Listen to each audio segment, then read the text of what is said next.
If we want to achieve the status of a developed country, it is important that our country should grow at the rate of 8% for almost 25 years now on. The whole world will take a look at Indian economy and find out as to how, despite chaos in the world, when the whole world is witnessing economic turmoil, India has been in a position to record the best GDP growth. Good morning, friends. Today I am going to discuss a very crucial subject, and that is the Indian economy. Very recently, GDP figures came out.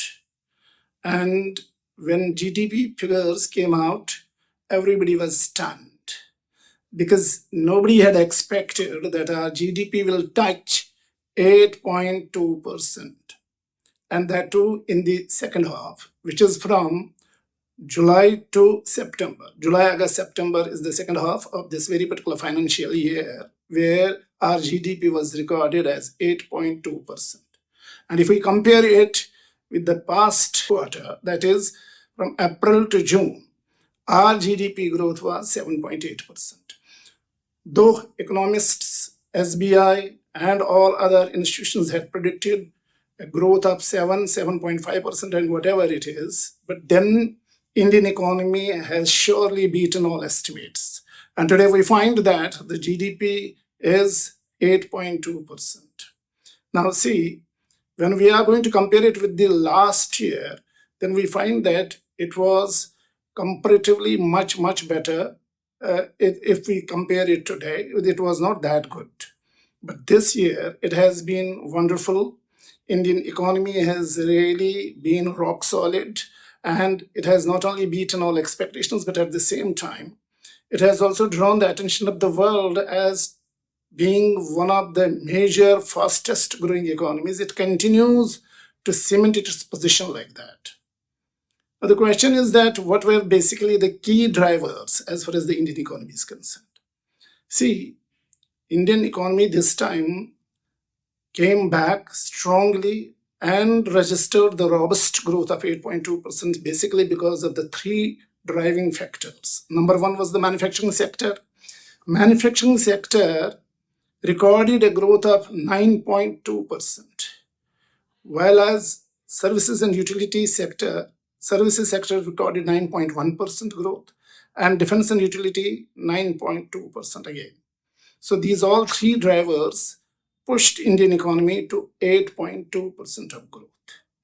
It is indeed wonderful by all standards, and I am sure that the whole world will take a look at Indian economy and find out as to how, despite chaos in the world, when the whole world is witnessing economic turmoil, India has been in a position to record the best GDP growth.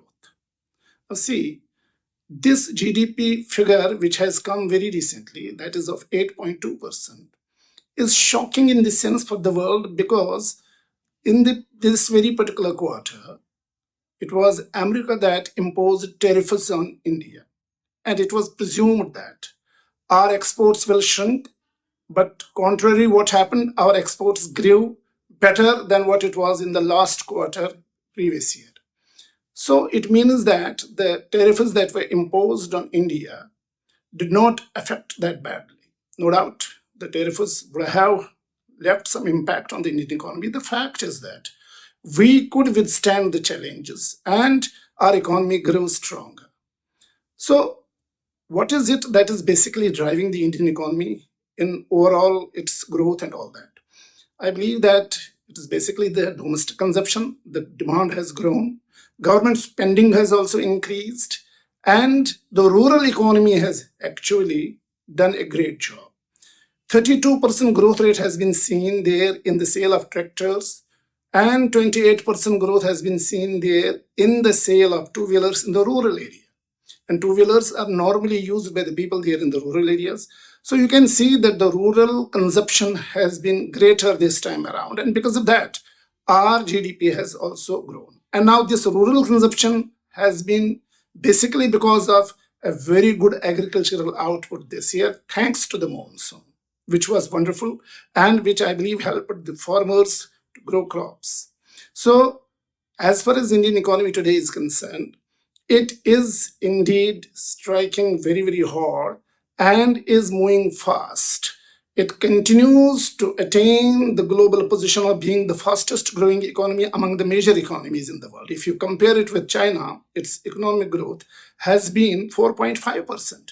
And if you can compare it with Malaysia, then it has been 5.2%. And our GDP growth has been 8.2%.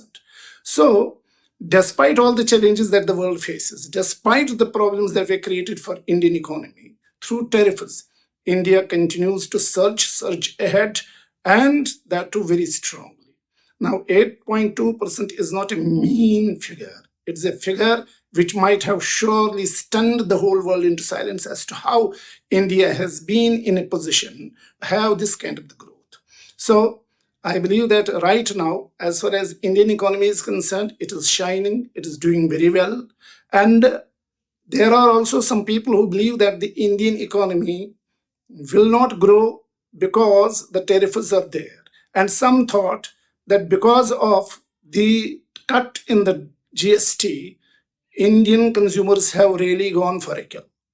But it's very important and pertinent to mention here that as far as tax cuts in the GST is concerned, they were to bring to effect in the month of September. That is from the September, when they were the days, holy days of the Navami days were to begin.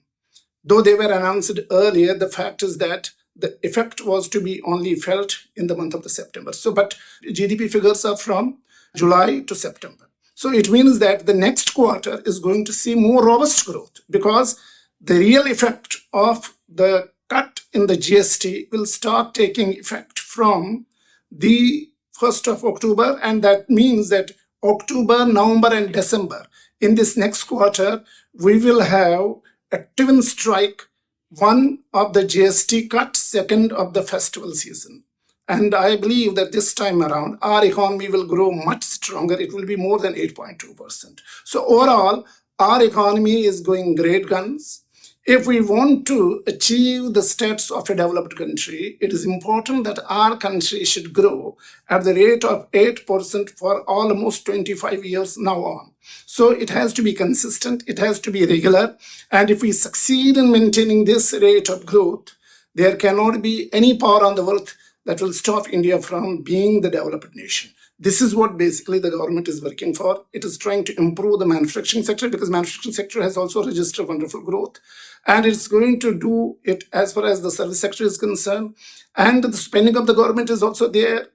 There are many people who also question as to how the money was arranged for spending. Does it mean that we are taking the loans and because of that we are pushing the spending of the government? Well, we have the problem with the spending, no doubt over that, because our overall deficit, this budget, this economic deficit that is there, has also to be brought down. There is no doubt about that, because ultimately we have to make sure that our borrowing is going to come down and that our economy grows in a way that not only reduces the gap, fiscal gap, that fiscal discipline is implemented, but at the same time, it's also going to reach to each and every person of the country. That's where everybody will start feeling its impact. So I believe that as far as Indian economy is concerned, it's doing great these days. It has been doing for the last 10, 11 years.